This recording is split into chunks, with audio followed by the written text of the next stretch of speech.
June 4th, 1943. Railroad Street, Mexia, Texas. The pencil trembled slightly as Unteroffizier Werner Burkhardt wrote in his hidden diary, recording words that would have earned him solitary confinement if discovered by his own officers. "The Americans must be lying to us. No nation could possess such abundance while fighting a war on two fronts." Through the train window, he had just witnessed something that contradicted 3 years of Nazi propaganda. Electric lights blazed from every farmhouse, every street corner, every shop window, an endless constellation of electricity stretching across the Texas plains at 10 p.m. In Germany, blackout regulations had plunged the Reich into darkness since 1940. Even before the war, rural electrification had reached barely 20% of German farms. Yet here, in what Nazi propaganda had described as a decadent, collapsed America, electricity flowed like water. 1,850 veterans of Erwin Rommel's Afrika Korps stepped down from the passenger train.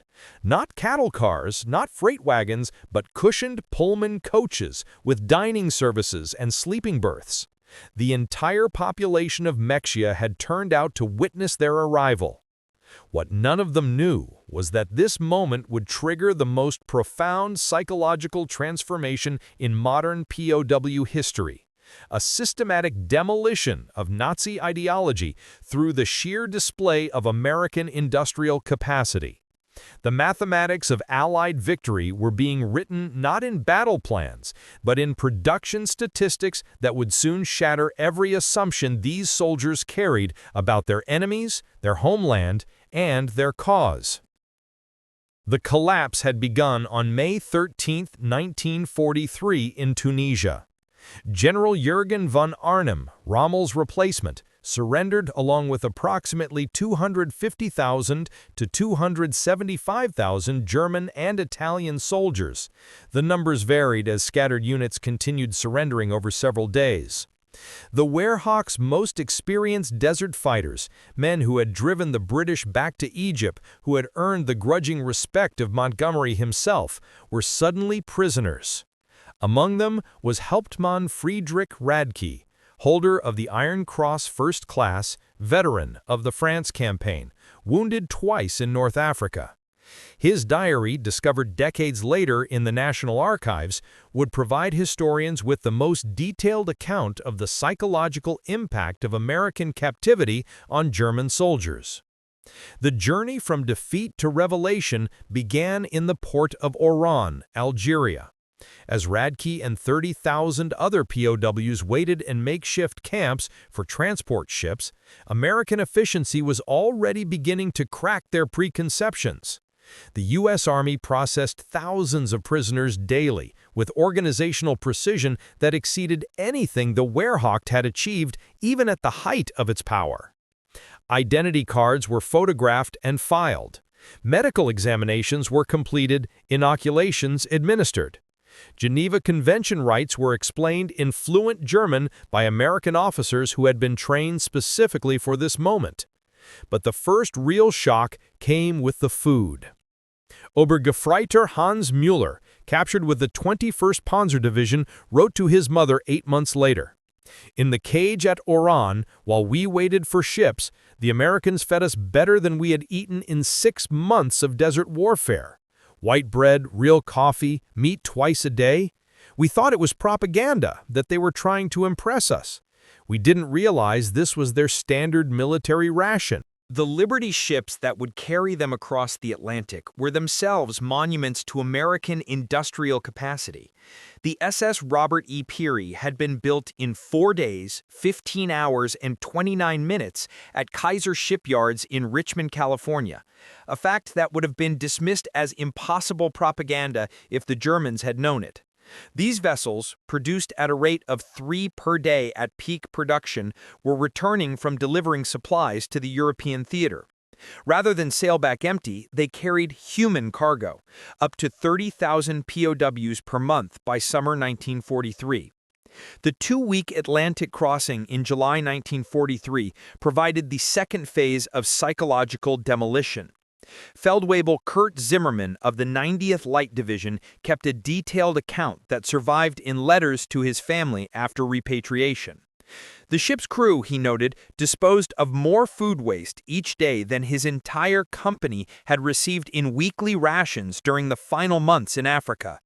The American sailors threw away half-eaten steaks, whole loaves of bread, gallons of milk that had sat too long, Zimmerman wrote.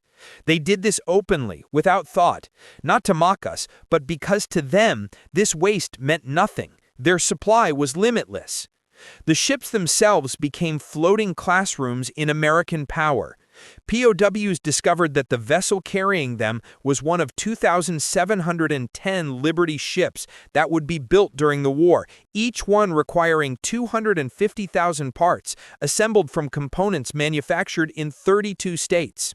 The engines, they learned from talkative American guards, were built in 3 separate factories, each producing 900 horsepower cylinders that were then assembled in ports that had barely existed 2 years earlier.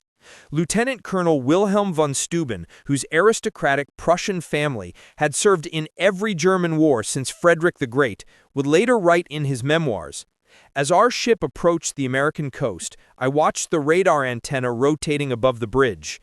This technology, which we believed only we, and perhaps the British, possessed in limited quantities, was standard equipment on a cargo vessel. It was then I first suspected that Germany had already lost the war." The first sight of America shattered the last remnants of Nazi propaganda about American industrial weakness. The Norfolk base sprawled across 4,300 acres, its docks stretching for miles, its cranes loading and unloading dozens of ships simultaneously. In a single day, this one port handled more tonnage than the entire German port of Hamburg managed in a week. Gefreiter Johann Weber, a factory worker from the Ruhr before his conscription, counted 47 cargo ships in various stages of loading or unloading. Each crane, he noted in his secret diary, lifted loads that would have required a dozen men and horses in Germany. They moved with electric power, smoothly, continuously, without the coal smoke that choked our industrial cities. The prisoners were formed into columns for the march to the waiting trains. Along the route, they passed parking lots filled with civilian automobiles, hundreds of them belonging to dock workers. In Germany, private automobile ownership remained a privilege of the wealthy and the party elite. The Volkswagen, promised to the German people since 1934, remained a propaganda dream, with fewer than 1,000 ever delivered to civilians. Here, ordinary laborers drove to work in their own cars. But nothing prepared them for the trains themselves.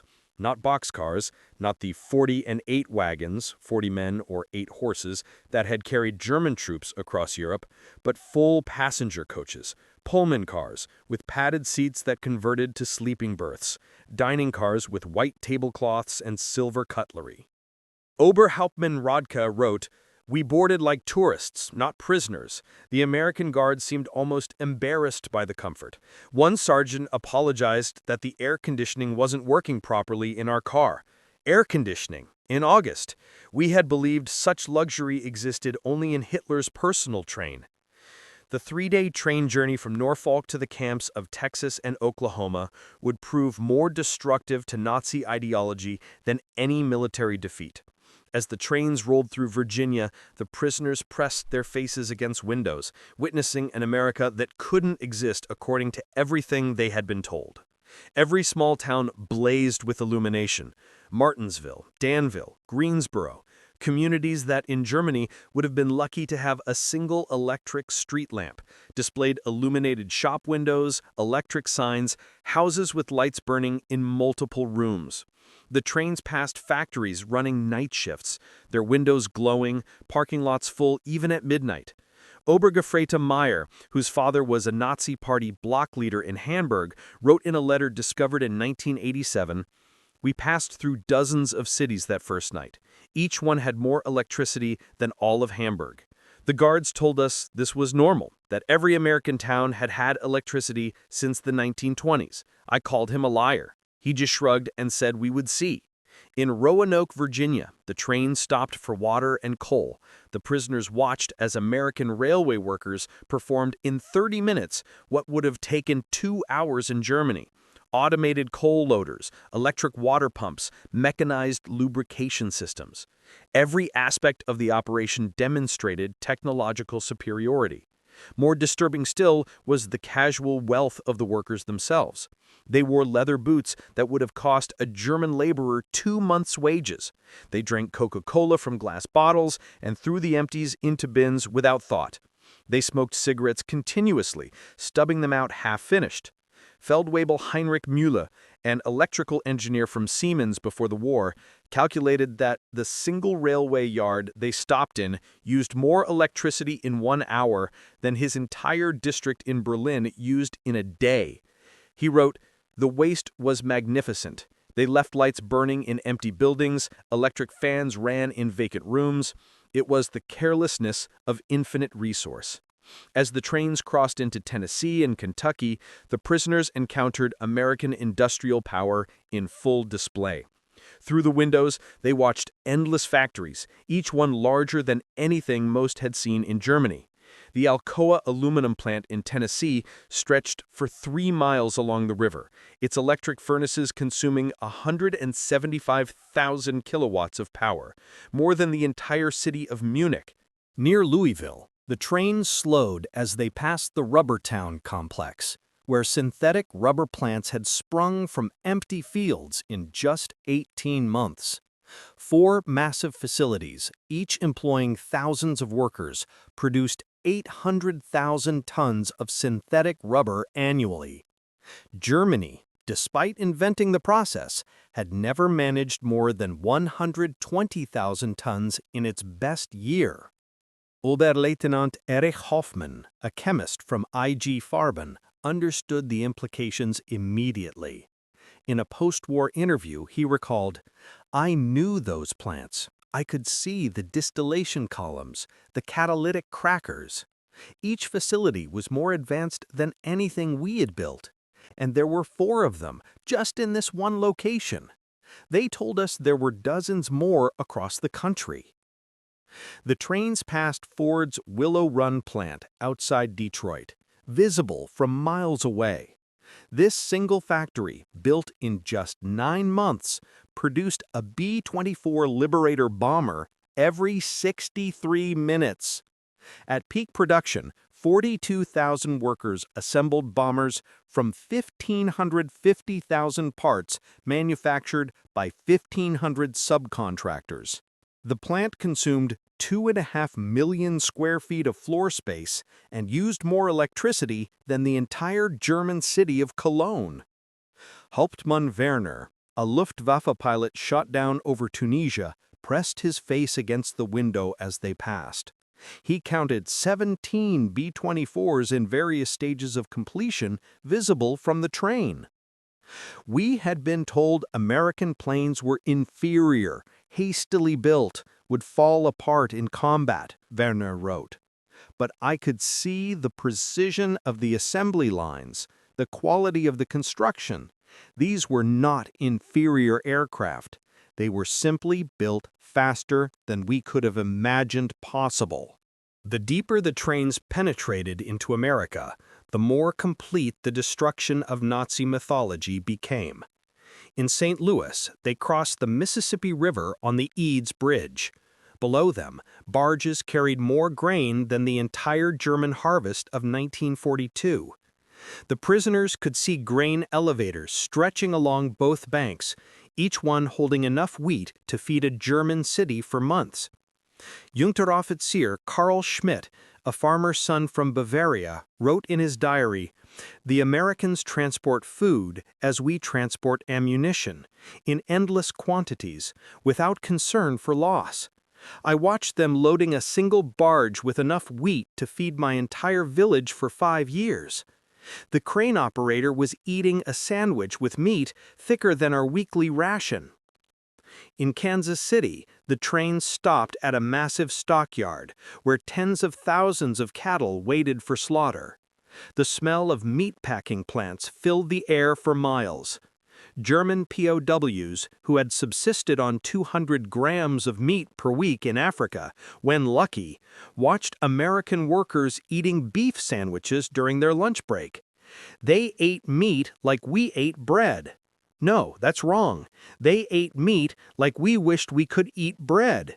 The guard bought us hamburgers from a stand near the station, meat, cheese, vegetables on white bread for 15 cents. He bought 20 of them without thinking, paid with a single-dollar bill.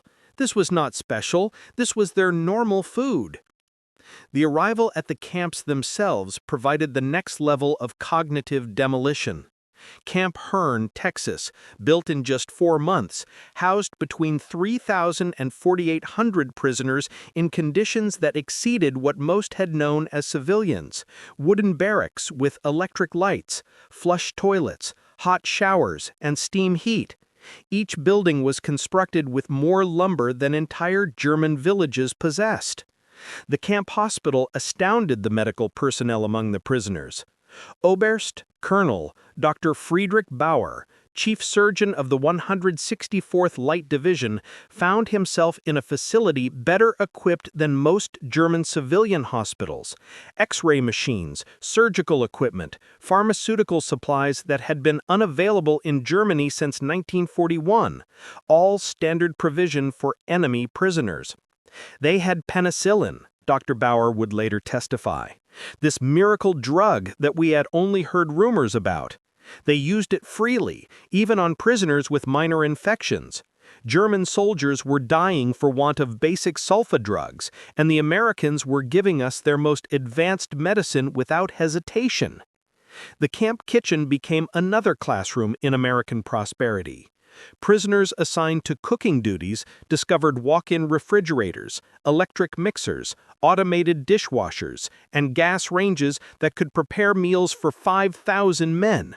The daily ration included fresh milk, eggs, meat, vegetables, and white bread, quantities that German civilians hadn't seen since 1939. Feldwebel Otto Krebs, a former hotel chef from Munich, wrote, "Today, we threw away more food than my family has seen in 3 years. Not spoiled food, simply excess.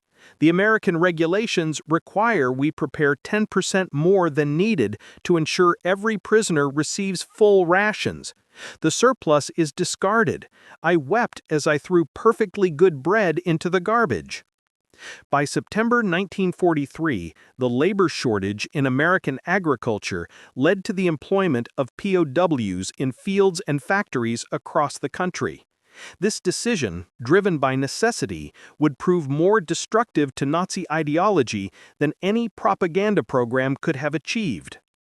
Groups of prisoners were trucked daily to work sites, traveling through the American heartland without blindfolds or restricted routes. They saw everything: the endless fields of corn and wheat, the factories running 3 shifts, the shops full of goods, the parking lots full of cars, the houses with refrigerators and radios. At a cotton gin outside Houston, Unteroffizier Herbert Long watched a single machine process more cotton in 1 hour than his entire village could have handled in a month using traditional methods. The gin was powered by electricity from the Colorado River Authority, part of a rural electrification program that had brought power to 90% of Texas farms by 1943. The farmer who owned the gin was nobody special, Long recorded. Not aristocracy, not a party member, just a farmer. Yet he had electricity, running water, a truck, a car, and a tractor. His workers, including the Negroes, ate lunch from boxes containing more food than German workers received in a week. And this was normal. Every farm we passed was the same. In Nebraska, prisoners worked in sugar beet fields, witnessing agricultural mechanization that defied comprehension. A single combine harvester, they learned, could do the work of 100 men. The fields stretched to the horizon, each one larger than entire German counties. The farmer spoke casually of yields that would have been fantasy in Germany: 60 bushels of wheat per acre, compared to Germany's 30 on the best land. Gefreiter Wilhelm Hoffmann, working on a farm outside Scottsbluff, wrote, "The farmer's son, a boy of 16, drove a tractor worth more than everything my father had earned in his lifetime. When I mentioned this, the boy laughed and said it wasn't even a particularly good tractor. His father was waiting for a new model from John Deere that would be even better. The most devastating revelations came to those prisoners who worked near or in American factories. While Geneva Convention rules prohibited direct war production work, POWs could work in industries that freed American workers from military production. This technicality allowed thousands of German prisoners to witness American industrial capacity firsthand. At a Campbell soup factory in New Jersey, prisoners watched production lines that processed more tomatoes in a single day than most German factories handled in a month. The facility operated with a skeleton crew of women and elderly men, as most young workers were in the military, yet production exceeded peacetime levels. Stabsfeldwebel Ernst Wagner, who had worked in a German food processing plant before the war, documented the experience. Everything was automated: electric conveyor belts, automatic filling machines, steam cookers that processed hundreds of cans simultaneously. One elderly woman monitored controls that managed what would have required 50 workers in Germany. She did this while listening to a radio and drinking coffee. Near Detroit, prisoners unloading coal at a power plant gained glimpses of the automotive industry's conversion to war production. The River Rouge complex, visible across the water, employed 100,000 workers producing jeeps, aircraft engines, and tanks. The plant consumed 1.5 million kilowatts of electricity daily, more than the entire city of Hamburg. "We could see the parking lots," wrote Obergefreiter Franz Kilner. Thousands of cars belonging to workers. Workers! In Germany, even our officers rarely owned cars. Here, factory workers drove to work. The guard told us many workers owned 2 cars, one for work, one for family use. We thought he was mocking us. By winter 1943, the cumulative impact of these observations was producing what American intelligence officers called ideological collapse syndrome among the prisoners. The Special Projects Division, the secret re-education program run by the Provost Marshal General's office, documented increasing numbers of prisoners requesting access to American newspapers, books, and educational materials. Major Paul Newland, a member of the monitoring team, reported in December 1943, "The prisoners no longer argue when shown production statistics. They have seen too much. The most fanatical Nazis have become quiet. They still maintain loyalty to Germany, but no longer speak of victory. Many openly question what they were told about America." The camp newspapers produced by prisoners themselves began reflecting this transformation. Der Ruf, The Call, published at Fort Kearny, Rhode Island, gradually shifted from defiant nationalism to discussions of democracy, economic systems, and post-war reconstruction. The editors, carefully selected anti-Nazi prisoners, found their audience increasingly receptive. Lieutenant Hermann Goetz, captured with the 10th Panzer Division, wrote in a letter that passed American censors, "We were told America was a mongrel nation, weak, divided, controlled by Jews, incapable of military prowess. Every day I am here, I see the opposite. This is the most organized, unified, and powerful nation on earth. We were told fairy tales by criminals." The most devastating blow to Nazi ideology came from an unexpected source: the treatment of Italian prisoners after Italy's surrender in September 1943. Italian POWs who agreed to cooperate were formed into Italian service units, given better quarters, increased pay, and more freedom. German prisoners watched their former allies working alongside Americans, eating in American restaurants, some even dating American women. Hauptmann Friedrich Schultz wrote, "The Italians betrayed us, yet they are treated better than we treated them as allies. They work freely, earn money, send packages home. The Americans show them no hatred. This democracy we were taught to despise appears more honorable than our own system." Christmas 1943 provided the most profound psychological impact. American organizations, churches, and civic groups sent 500,000 Christmas packages to German POWs, enemies who had been trying to kill American soldiers months earlier. Each package contained cigarettes, candy, toiletries, and games. Local communities invited prisoners to Christmas dinners, though regulations prevented most from accepting. At Camp Hearn, Texas, the local Methodist church choir performed Christmas carols in German for the prisoners. Women from Hearn sent in homemade cookies and cakes. The Boy Scouts delivered handmade Christmas cards. This kindness toward enemies shattered the final remnants of Nazi racial theory. Oberleutnant Walter Müller, whose brother had died in the bombing of Hamburg, wrote, "They know we are our enemies. Many have sons and husbands fighting against our armies, yet they show us Christian charity, not propaganda, but genuine kindness." What kind of people treat enemies this way? Only those absolutely certain of victory and secure in their power. The Christmas feast itself defied comprehension. Turkey, ham, mashed potatoes, gravy, vegetables, pies, ice cream. Quantities of food that Germany hadn't seen since before the First World War.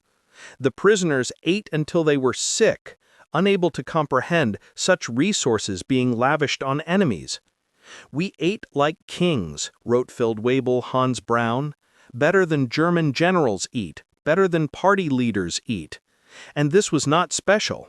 The guards told us this was a normal American Christmas dinner, that every American family was eating the same meal. If they can feed prisoners this way, what must their own soldiers eat?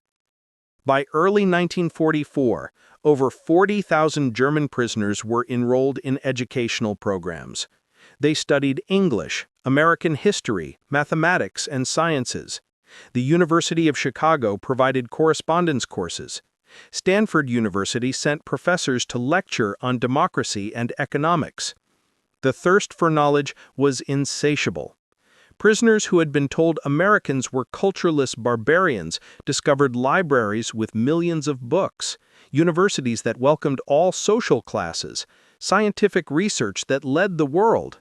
They read American newspapers freely, comparing multiple viewpoints, something impossible in Nazi Germany. Spring 1944 brought expanded prisoner labor programs as American production reached its peak. German POWs worked in canneries, mills, and fabrication plants, witnessing the full might of American industrial capacity. The numbers told a story that no propaganda could counter. At the Higgins Boat Factory in New Orleans, prisoners unloaded steel that would become landing craft for D-Day. They watched as workers assembled 700 boats per month, each one requiring 20,000 parts. The factory employed 20,000 workers, including thousands of women who operated cranes, welded hulls, and managed production lines. Stabsfeldwebel Kurt Zimmermann wrote, "Women doing men's work, Negroes operating complex machinery, teenagers running drilling equipment. Everything we were told was impossible in a democracy. Yet production never stopped. 3 shifts, 24 hours, 7 days a week. They produced more boats in a month than our entire Navy built in a year." At Republic Steel in Ohio, prisoners witnessed the production of 10,000 tons of steel daily. The blast furnaces ran continuously, fed by endless trains of iron ore from Minnesota and coal from Pennsylvania. The scale defied German comprehension. "This single plant produced more steel than the entire Ruhr at its peak," wrote Obergefreiter Paul Hartmann. "I worked at Krupp before the war.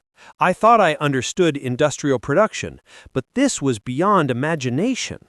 They wasted more steel in spillage than we could produce with slave labor and double shifts." The summer 1944 harvest provided the final demolition of Nazi propaganda about American weakness. German prisoners worked across the Midwest, witnessing agricultural production that could feed the world. In Kansas, they watched wheat harvests where single farms produced more grain than entire German provinces. Combines moved across fields like ships across an ocean of gold, each one harvesting 100 acres per day. The grain elevators they filled could hold more wheat than Germany imported in an entire year. Unteroffizier Franz Weber, a farmer from East Prussia, wrote, "One American farmer with machinery does the work of 100 German farmers." They showed me aerial photographs of the wheat fields, thousands of square miles of grain. They could lose half their harvest and still have more than all of Europe combined. In California's Central Valley, prisoners picked fruit in orchards that stretched beyond the horizon. They watched as perfectly good fruit was discarded for minor blemishes, fruit that would have been treasured in Germany. Entire crops were sometimes plowed under to maintain prices, a concept that caused psychological breakdown among prisoners from hunger-ravaged Germany. They destroyed food to keep prices stable, wrote Gefreiter Otto Schultz. Mountains of oranges bulldozed into pits because they had too many. We begged to be allowed to send them to Germany, to our families. The guards were sympathetic, but explained it was impossible. The waste was strategic proof of unlimited resources. When news of the Normandy invasion reached the camps, German prisoners experienced their final ideological collapse. The scale of the operation, 6,000 ships, 11,000 aircraft, 150,000 men in the first wave, demonstrated American organizational capacity beyond Nazi Germany's wildest dreams. Prisoners at Camp Shelby watched newsreels of the invasion within days. They saw the endless streams of ships, the artificial harbors, the supply system that delivered 15,000 tons daily across open beaches. They watched their homeland being crushed by the very nation they had been told was too weak to fight. Oberst Friedrich von Steuben wrote, "We knew then that everything was lost. Not just the war, but the entire Nazi project. We challenged the world's greatest industrial power with fairy tales and racial mythology. We sent horses against their trucks, rifles against their automatic weapons, courage against their unlimited resources." Throughout their captivity, German prisoners experienced something that challenged Nazi ideology more than any material wealth: American humanity. Despite propaganda depicting Americans as weak and sentimental, POWs discovered a people secure enough in their strength to show mercy. When Gefreiter Hans Müller's son died in the Hamburg bombing, the American camp commander personally delivered the Red Cross message and offered condolences. When Lieutenant Paul Fisher's wife wrote that she was struggling to feed their children, American church groups sent food packages to her in Germany, enemy civilians in a nation America was actively bombing. They separated the German people from the Nazi regime, wrote Hauptmann Otto Becker. They said they were fighting Hitler, not Germans. This distinction, which seemed like propaganda, proved genuine. They prepared us to rebuild Germany after the war, not to destroy it. The medical treatment particularly affected prisoners. German doctors worked alongside American medical staff, learning new techniques, using advanced equipment. Prisoners received operations that would have been available only to the elite in Germany. Mental health treatment, virtually unknown in the Wehrmacht, was provided to traumatized soldiers. Dr. Friedrich Bauer wrote, "They treated attempted suicides with counseling, not punishment. Prisoners with mental breakdowns received therapy, not beatings. This humanity toward enemies revealed a strength we never understood, the confidence of true power." By March 1945, the secret re-education program had produced remarkable results. Over 25,000 prisoners had volunteered for democracy courses. The camp newspapers published articles about constitutional government, free markets, and civil rights. Discussion groups debated Germany's future after the war. The program's success exceeded all expectations. Prisoners who had arrived as fanatical Nazis were writing essays about democratic reconstruction. Officers who had sworn oaths to Hitler were planning how to implement American agricultural methods in post-war Germany. "We became missionaries for democracy," admitted Oberst Hermann Göring, no relation to the Reichsmarschall, in a 1975 interview. "Not through coercion or propaganda, but through observation. We saw it work. We saw ordinary people living better than German aristocracy. We wanted that for Germany." The transformation was so complete that American authorities worried about prisoners being too enthusiastic about American ways. Some requested to stay in America after the war. Others married American women they met through prison correspondence programs. Thousands would eventually immigrate to America in the 1950s. April 1945 brought the final revelation. As American forces liberated concentration camps in Germany, the footage was shown to German POWs. Many refused to believe it initially, claiming it was propaganda. But the evidence was overwhelming. Testimony from American soldiers, photographs, newsreels, and eventually letters from Germany confirming the horror. The psychological impact was devastating. Men who had maintained some pride in German honor, despite military defeat, now faced the complete moral collapse of their nation. Everything they had fought for was not just defeated, but evil. Hauptmann Walter Schmidt wrote the most eloquent summary. "We thought we were warriors for a great cause. We discovered we were tools of criminals. We believed we were bringing civilization to inferior peoples. We found that we were the barbarians. The Americans we called weak and decadent showed us what civilization actually meant." As the war ended in May 1945, German POWs faced repatriation with mixed emotions. They had witnessed an America that contradicted everything they had believed. They had eaten better as prisoners than as soldiers. They had been treated with more dignity by enemies than by their own government. The last months of captivity were spent preparing for return to a destroyed Germany. American authorities provided vocational training, agricultural education, and political instruction. Prisoners learned about the Marshall Plan before it was announced, understanding that America would rebuild rather than punish Germany. "They prepared us to rebuild our country," wrote Oberst Friedrich von Steuben. "They gave us skills, knowledge, hope. They transformed defeated soldiers into future citizens. This generosity from victors was incomprehensible to minds shaped by Nazi vindictiveness." The German POWs who experienced American prosperity became unwitting agents of transformation in post-war Germany. They had seen industrial efficiency, agricultural productivity, and democratic prosperity. They knew Reconstruction was possible because they had witnessed a society that had achieved it. Many former POWs rose to prominence in West Germany's Reconstruction. Hans Kroll, prisoner at Camp Shelby, became West German ambassador to the United States. Walter Hallstein, who taught classes at Camp Como, became president of the European Commission. Rüdiger von Weckmoor, held at Camp Hearn, served as German permanent representative to the United Nations. Edward Ackermann, prisoner at Fort Robinson, became a leader in German agricultural reform.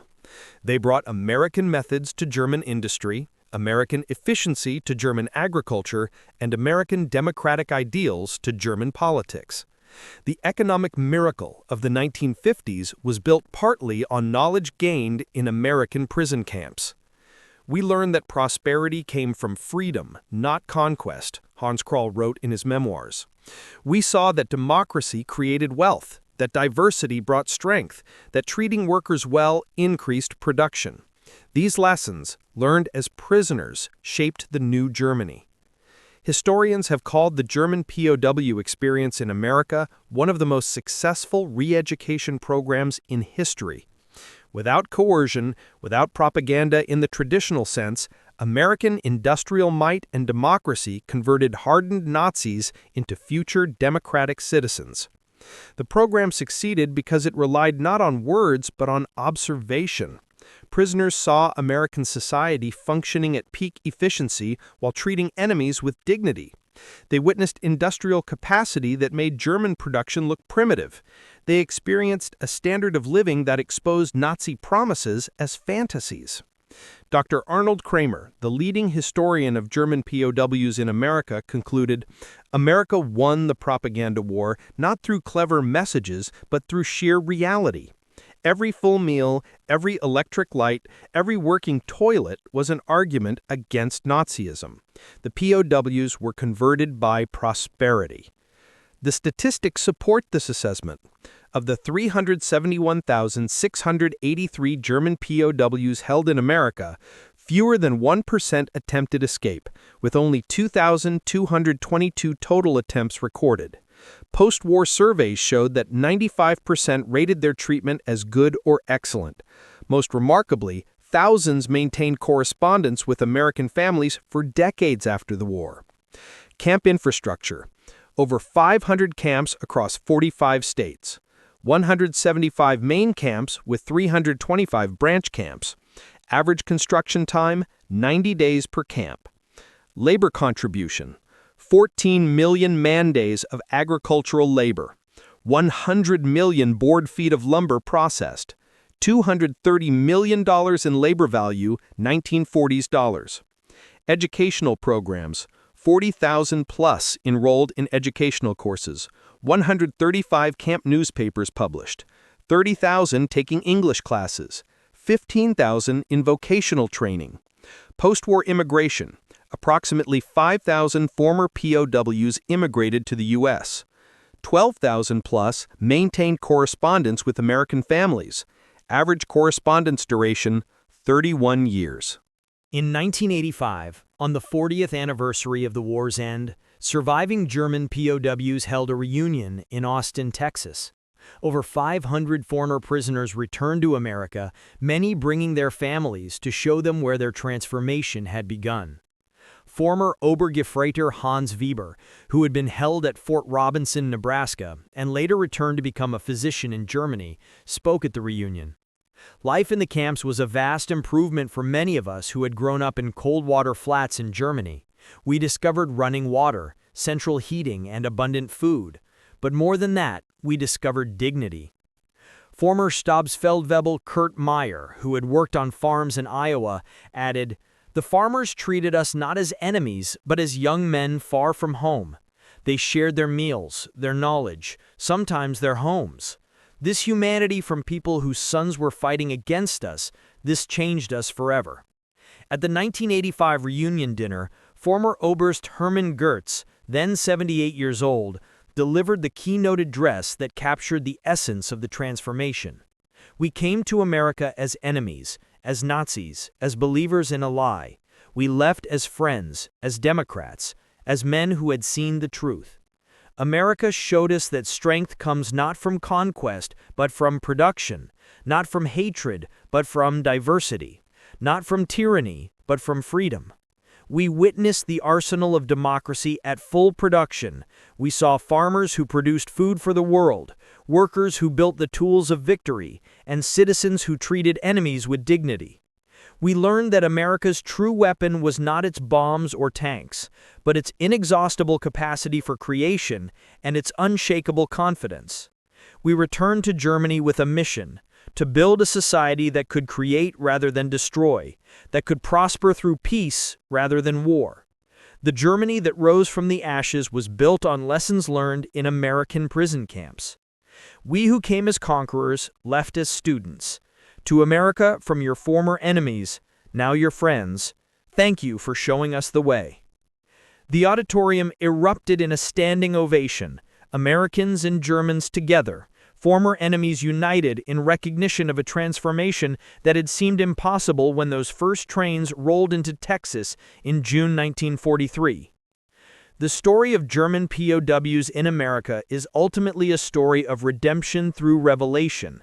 It proves that sometimes the greatest victories are won not through destruction, but through demonstration, not through propaganda, but through prosperity, not through hatred, but through humanity. The German soldiers who witnessed American industrial might became the unwitting ambassadors of democracy, carrying back to their homeland the seeds of transformation that would bloom into one of history's most successful reconstructions. Their journey from Nazi warriors to democratic citizens remains one of the most remarkable transformations in modern history, accomplished not through force, but through the overwhelming evidence of what free people could achieve when they worked together. In the end, that was America's secret weapon, not just the ability to produce more tanks and planes than any nation in history, but the capacity to transform enemies into friends through the simple power of example.